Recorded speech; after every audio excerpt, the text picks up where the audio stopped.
ជំរាបសួរពុកម៉ែបងប្អូនថ្ងៃនេះខ្ញុំឈ្មោះអ៊ីអានីថ្ងៃនេះខ្ញុំអានរឿងភ្នំប្រុសភ្នំស្រីរឿងភ្នំប្រុសភ្នំស្រីកាលពីព្រេងនាយមានស្ដេចស្រីមួយអង្គព្រះនាមស្រីអាយុជារជ្ជកាលស្ដេចអង្គនេះពួកស្រីត្រូវទៅដណ្ដឹងប្រុសធ្វើជាប្តី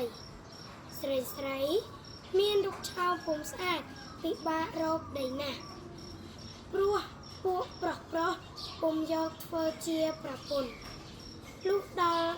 លុះមកដល់រាជស្ដេចក្រោយ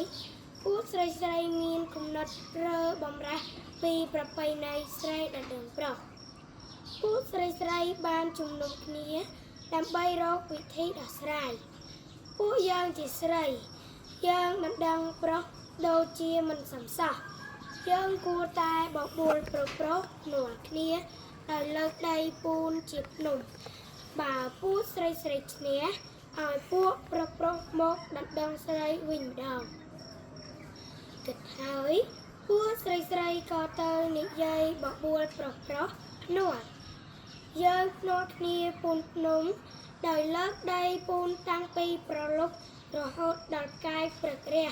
សំយើងឈប់ពួកប្រុសក៏យល់ព្រមតាមខសន្យានេះទាំងខាងស្រី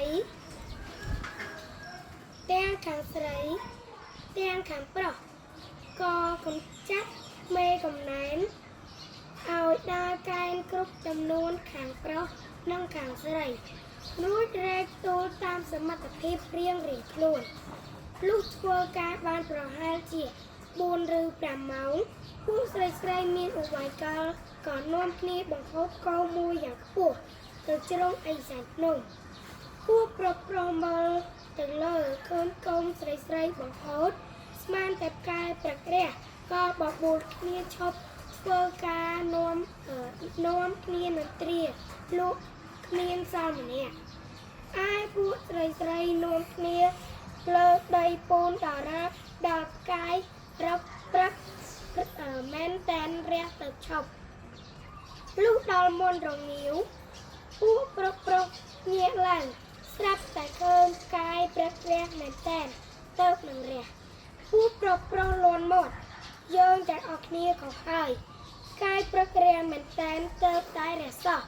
ពួកប្រុសនាំគ្នាក្រឡេកទៅមើលពួកភ្នំស្រីមានទំហំធំហើយខ្ពស់ជាងភ្នំរបស់ខ្លួនក៏មានសេចក្តីអៀនអន់នៅក្នុងចិត្តព្រោះចាំកលស្រីតាំងពីពេលនោះមក